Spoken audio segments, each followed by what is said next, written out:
الحمد للہ رب العالمین والصلاة والسلام علی حبیبہ محمد وآلہ وصحبہ اجمعین۔ اعوذ باللہ من الشیطان الرجیم، بسم اللہ الرحمن الرحیم۔ ومن الناس من يتخذ من دون اللہ اندادا یحبونہم کحب اللہ والذین آمنوا اشد حبا للہ ولو یری الذین ظلموا اذ یرون العذاب ان القوة للہ جمیعا وان اللہ شدید العذاب۔ اذ تبرأ الذین اتبعوا من الذین اتبعوا ورأوا العذاب وتقطعت بهم الاسباب۔ وقال الذين اتبعوا لو أن لنا كرة فنتبرأ منهم كما تبرؤوا منا كذلك يريهم الله أعمالهم حسرات عليهم وما هم بخارجين من النار۔ يا أيها الناس كلوا مما في الأرض حلالا طيبا ولا تتبعوا خطوات الشيطان انہ لکم عدو مبین۔ اللہم سبحانک لا علم لنا الا ما علمتنا انک انت العلیم الحکیم۔ مولایا صلی وسلم دائما ابدا علی حبیبک من زانت بہ القلوب۔ ومن الناس من يتخذ من دون الله اندادا يحبونهم كحب الله۔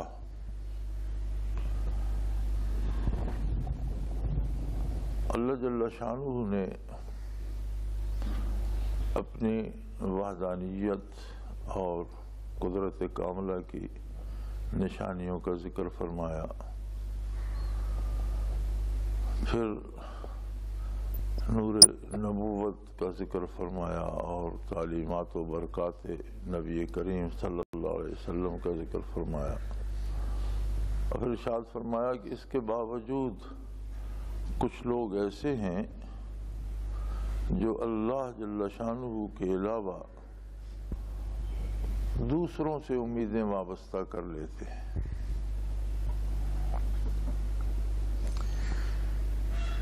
ایک بڑی عجیب بات ہے کہ دنیا میں آخر مجبور ہو کر سب لوگوں کو ایک آخری قوت ماننا پڑتی ہے۔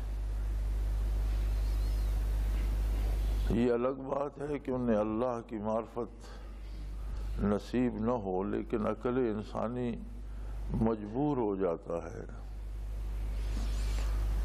کہ ایک قوت ایسی مانی جائے جو سب سے آخر، سب سے اوپر ہو اور جس سے اوپر کوئی نہ ہو، ورنہ تو تسلسل لازم آتا ہے اور وہ ختم ہونے میں نہیں آتا کہ اس سے اوپر کوئی ہے تو پھر اس سے اوپر کوئی ہے، پھر اس سے اوپر کوئی ہے، تو وہ تو چلا جائے گا۔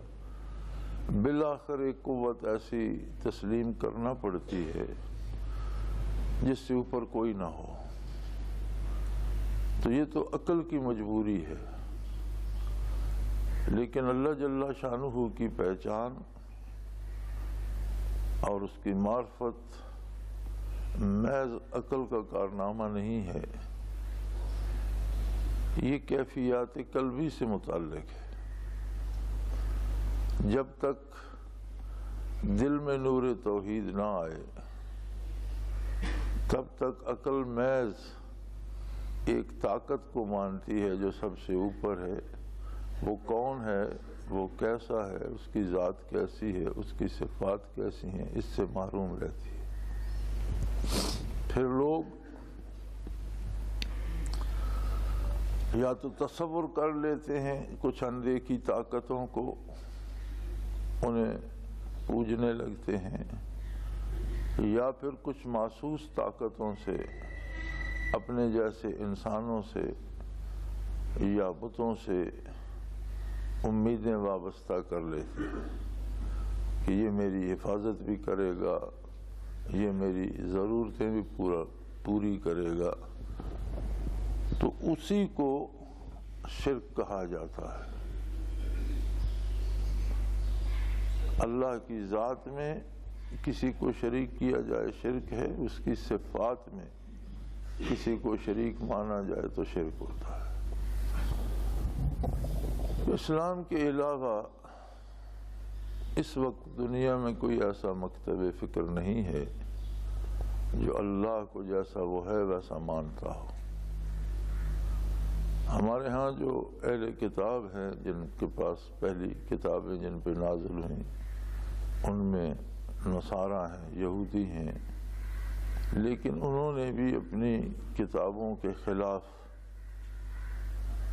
عقیدے گھڑ لیے ہیں۔ عیسائیوں نے عیسیٰ علیہ السلام کو اللہ کا بیٹا مانا، اور یہودیوں نے عزیر علیہ السلام کو وقالت الیہود عزیر ابن اللہ کا بیٹا مان لیا۔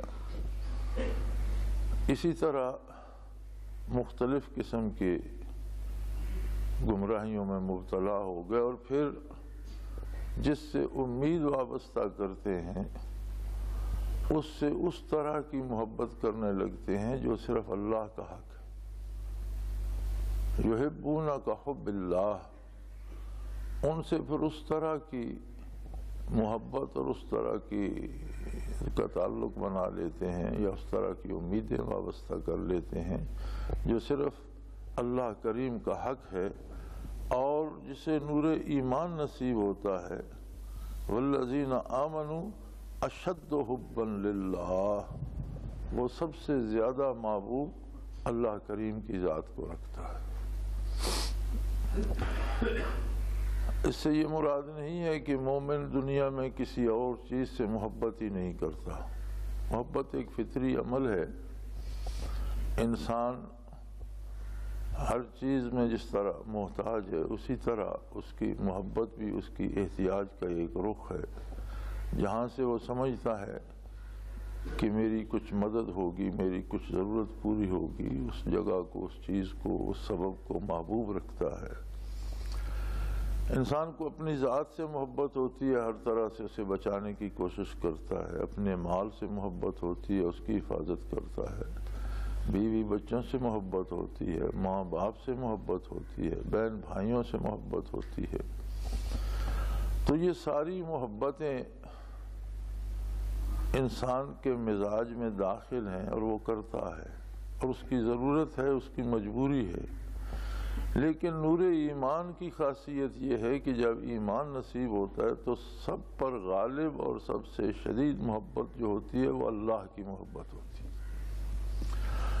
تقاضا ایمان یہ ہے کہ کوئی بھی کام بڑا محبوب ہو لیکن اللہ کریم اس سے روک دے تو اللہ کی محبت غالب آ جائے اور اللہ کی نافرمانی نہ کی جا سکے اور دوسری محبتیں ہیچ ہو جائیں۔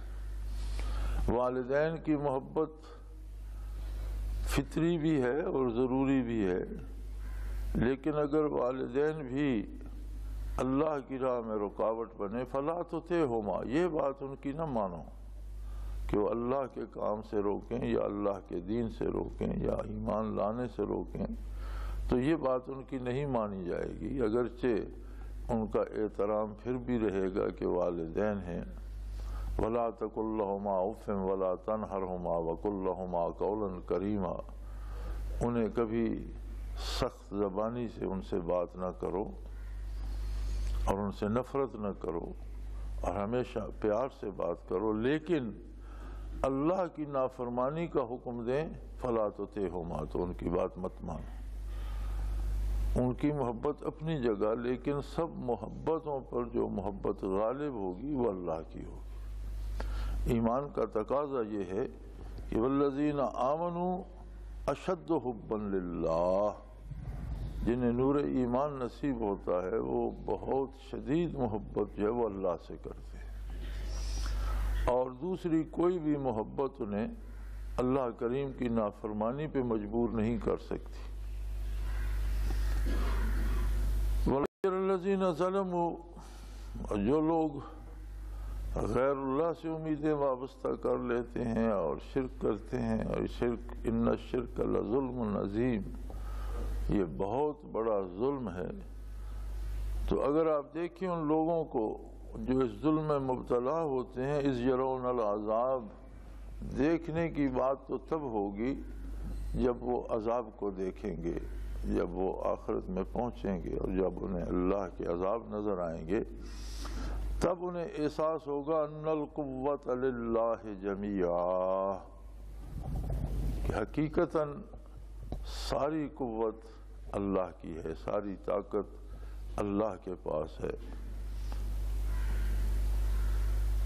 وَأَنَّ اللَّهَ شَدِيدُ الْعَذَابِ، اور اللہ کے عذاب بہت سخت ہیں، انسانی تصورات سے اور انسانی سوچوں سے بالا تر ہے یہ بات کہ شرک کی سزائیں کتنی سخت ہیں۔ اس لیے اللہ کریم نے انسان کو بچانے کے سارے اسباب دنیا میں مہیا فرمائے، اپنی قدرت کاملہ کی نشانیاں فرمائیں اور نور نبوت سے، علوم نبوت سے، برکات نبوت سے جہان کو جگمگا دیا۔ اب اس کے بعد بھی کوئی آنکھیں بند کر کے روشنی سے دامن چرا کر تاریکیوں کا سفر کرتا ہے، شرک میں مبتلا ہوتا ہے اور اللہ کی نافرمانی میں مبتلا ہوتا ہے، تو یہ پھر اس کا اپنا اختیار کردہ راستہ ہے، اور جب پیدا وہ فرماتا ہے، ساری نعمتیں وہ عطا فرماتا ہے، بالآخر حساب بھی اسی کو لینا ہے، تو اسی کی نافرمانی کی جائے دوسروں کو خوش کرنے کے لیے، تو فرمایا اس کی سزائیں بھی بڑی سخت ہیں۔ اور اے مخاطب، کاش تو اس وقت دیکھے ظلم کرنے والوں کو یا کفر و شرک میں مبتلا ہونے والوں کو یا غیر اللہ سے امیدیں وابستہ کرنے والوں کو، اگر تو اس وقت دیکھے جب وہ عذاب ان کے سامنے ہوں گے، جہنم سامنے ہوگا اور اس کے دردناک عذاب سامنے ہوں گے، تب انہیں یقین آ جائے گا کہ ساری قدرت تو اللہ کی تھی، ساری طاقتیں اس کے پاس ہیں، اور یقیناً اس کے عذاب بہت ہی سخت اور بہت ہی شدید ہیں۔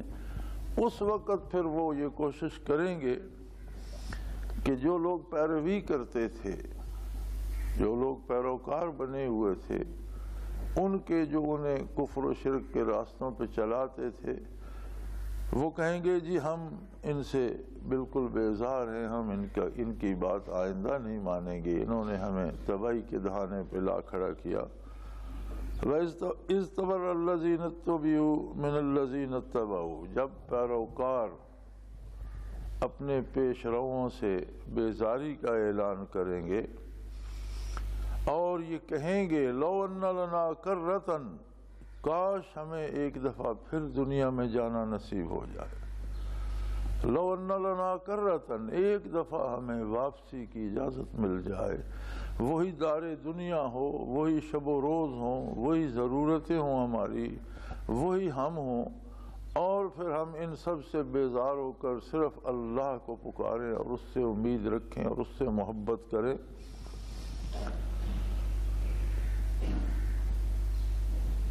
تو فَنَتَبَرَّأَ مِنْهُمْ كَمَا تَبَرَّؤُوا مِنَّا، جس طرح آج یہ پیش رو ہم سے بیزاری کا اعلان کر رہیں گے، جب وہ کہیں گے کہ ہم ان کی پیروی میں ماریں گے، ہم ان سے بیزار ہیں، تو پیش رو کہیں گے کہ بھئی ہم تو اب آپ جس راستے پہ چل رہے تھے اسی پہ چلنا تھا، تم نے اپنی پسند سے یہ راستہ اختیار فرمایا، تم اپنا بوجھ ہم پر کیوں ڈالتے ہو؟ تو دونوں گروہ، پیروکار بھی اور پیش رو بھی، ایک دوسرے سے بیزاری کا اعلان کریں گے، تو فرمایا اس وقت پیچھے چلنے والے یا پیروکار یہ کہیں گے کہ کاش ایک دفعہ پھر دنیا پہ جانا ہو جائے، یہ لوگ بھی وہیں ہوں اور ہم بھی وہاں ہوں، اور ہمیں موقع ملے تو پھر ہم انہیں بتائیں کہ ہم کس طرح ان سے بیزاری کا اعلان کر کے اللہ کے احکام کی پیروی کرتے ہیں، جس طرح یہ آج ہم سے بری ذمہ ہو رہے ہیں، ہم اس کا بدلہ انہیں دنیا میں چکا دیں۔ فرمایا کذالک یریہم اللہ اعمالہم حسرات علیہم، اس طرح اللہ ان کے اعمال کو ان کے لیے باعث حسرت بنا دے گا۔ انہیں اس وقت دکھ ہوگا اور ان کے دل میں حسرت پیدا ہوگی کہ ہم کیا ظلم کرتے رہے، کاش ہمیں اب موقع مل جائے تو ہم اس کی اصلاح کر لیں۔ تو یہ صرف حسرت ہی ہوگی، دوبارہ دنیا میں لوٹنا نہیں ہوگا کسی کا۔ وَمَا هُمْ بِخَارِجِينَ مِنَ النَّارِ، ان کی یہ تمنائیں اور آرزوئیں انہیں دوزخ سے نکال نہیں سکیں گی۔ اگر آخرت عیاں ہو، اگر عذاب و ثواب سامنے ہوں، جنت و دوزخ سامنے ہو اور اللہ کے فرشتے نظر آتے ہوں، تو کون ایسا ہے جو اللہ کی نافرمانی کرے گا؟ اصل آزمائش تو ایمان بالغیب کی ہے کہ اللہ کے رسول صلی اللہ علیہ وسلم نے جو حق پہنچایا وہ اللہ کے حبیب پر اعتماد کر کے اسے کوئی قبول کرتا ہے یا نہیں۔ اور اگر اس نے رسول اللہ صلی اللہ علیہ وسلم کی بات قبول نہ کی تو رسول اللہ صلی اللہ علیہ وسلم کی بات تو اللہ کی بات ہے۔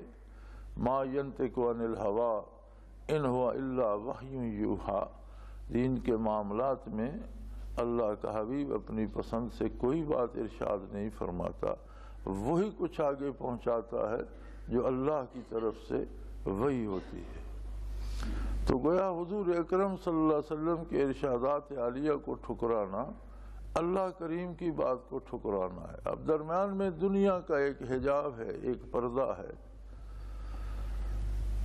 اللہ تو ہر جگہ ہر وقت موجود ہے، لیکن دنیا کا پردہ ہماری آنکھوں پر ہے، ہمارے علم پر ہے، ہماری استعداد پر ہے۔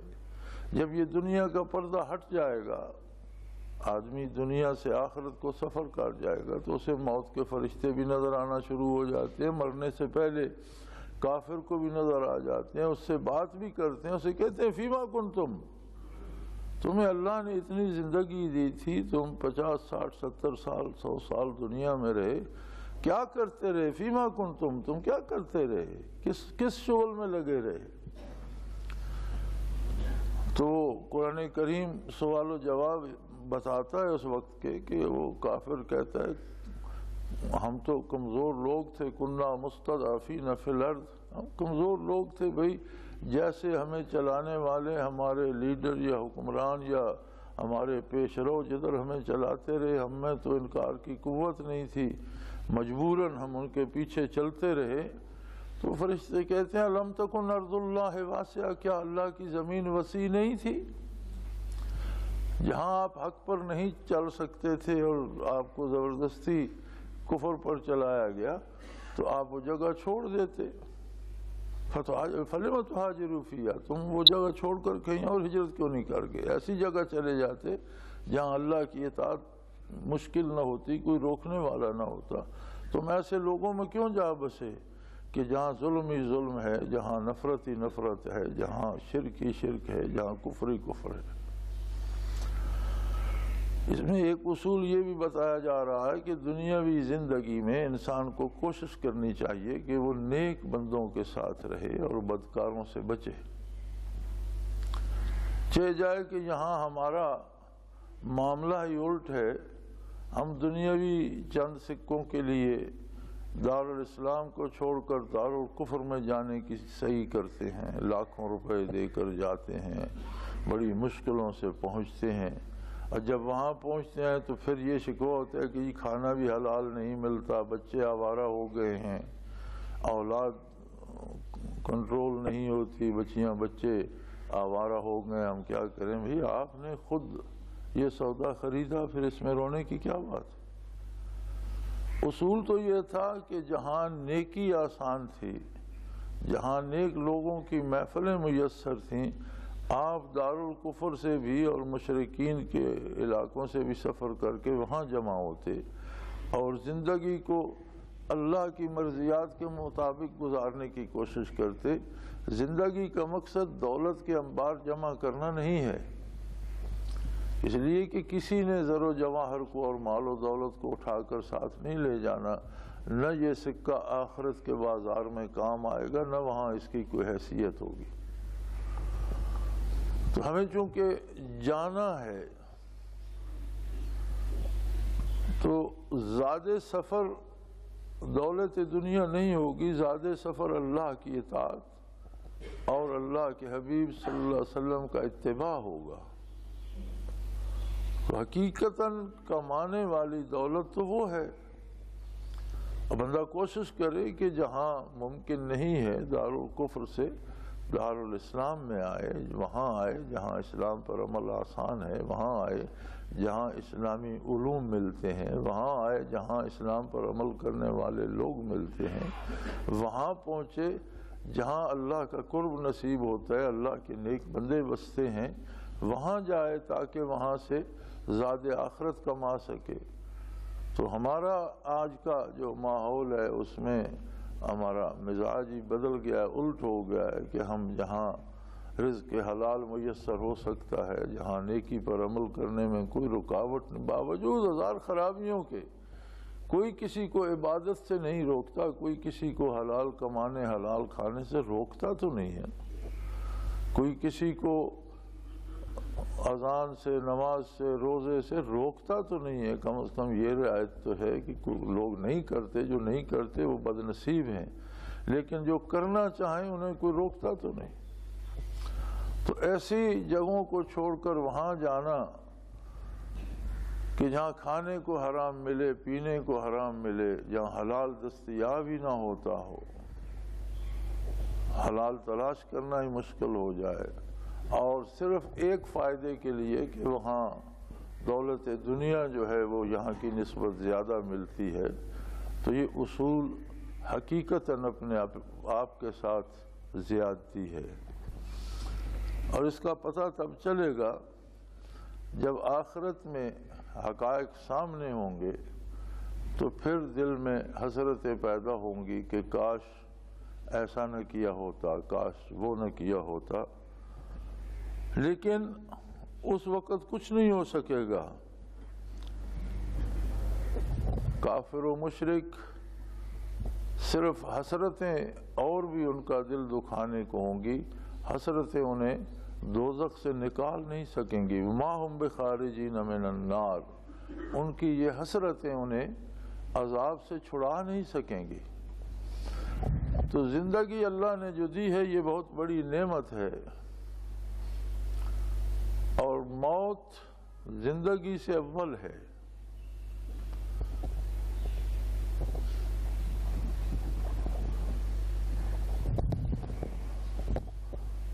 خلق الموت والحیات لیبلوکم ایکم احسن عملا، اس نے موت بھی پیدا فرمائی، حیات بھی پیدا فرمائی، گویا حیات سے پہلے موت کا ذکر ہے۔ عجیب بات ہے کہ آپ انسانوں کی آبادی میں جائیں تو راستے میں سب سے پہلے قبرستان آتے ہیں۔ ہر آبادی کے باہر، آبادی میں داخل ہونے سے پہلے عموماً قبرستان ملتے ہیں۔ موت مقدم ہے زندگی سے، اور زندوں سے پہلے مردوں کی بستیاں نظر آتی ہیں۔ اس کے باوجود انسان بھول جاتا ہے اپنے آپ کو، یہ خیال نہیں کرتا کہ کل مجھے بھی یہاں زیر زمین ہونا ہے اور آخرت میں جانا ہے، اور وہ اعمال، وہ دولت، وہ چیزیں جمع کروں جو میرے ساتھ میری قبر میں جائیں، آخرت میں جائیں، اللہ کی بارگاہ میں مجھے سرخرو کریں۔ تو اگرچہ یہ حال کافروں کا ہے، نور ایمان کی برکت یہ ہے کہ کسی مومن کو بطور سزا جہنم میں جانا بھی پڑا تو اس کے لیے ہمیشگی نہیں ہوگی، اللہ معاف فرما دیں گے۔ بہت سے لوگ نیک لوگوں کی، انبیاء، اولیاء، صلحاء کی سفارش سے چھوٹ جائیں گے، بہت سے لوگ معصوم بچوں کی سفارش سے چھوٹ جائیں گے، لیکن جسے جانا بھی پڑا وہ بھی اپنی سزا اللہ معاف کر دے یا پوری کر لے تو اسے بھی جہنم سے رہائی مل جائے گی۔ ایمان کی برکت یہ ہے کہ مومن کبھی ہمیشہ جہنم میں نہیں رہے گا، لیکن جہنم کے کچھ لمحات بھی پھر اسے ابدالآباد یاد رہیں گے۔ تو تو کفر ایسی مصیبت ہے اور شرک ایسی مصیبت ہے کہ کبھی جہنم سے رہائی نصیب ہی نہ ہوگی، نہ کوئی اس کی شفاعت کر سکے گا، نہ کوئی اس کی سفارش کر سکے گا، نہ کسی کی دعا اس کے حق میں قبول ہوگی، نہ دعا کرنے کی اجازت ہی دی جائے گی، بلکہ قرآن نے منع کر دیا ہے کہ اگر کوئی کفر پر مر جاتا ہے تو اس کے لیے دعا کرنا جائز ہی نہیں ہے۔ تو زندگی کے لمحات کو قیمتی سمجھنا چاہیے جیسا کہ وہ قیمتی ہیں، اور کوشش کی جانی چاہیے کہ اکثر وقت ایسے لوگوں میں گزرے جو اللہ کے اطاعت گزار بندے ہوں، نیکوں کی صحبت سے نیکی نصیب ہوتی ہے۔ صحبت صالح ترا صالح کند، صحبت طالع ترا طالع کند۔ نیکوں کی صحبت تجھے نیک بنا دے گی اور بدکاروں کی صحبت تجھے بھی بدکاری کی طرف لے جائے گی۔ اللہ کریم توفیق عطا فرمائے، اپنے بندوں کا ساتھ نصیب فرمائے، زندگی میں، موت میں اور ما بعد الموت بھی۔ وآخر دعوانا الحمدللہ رب العالمین۔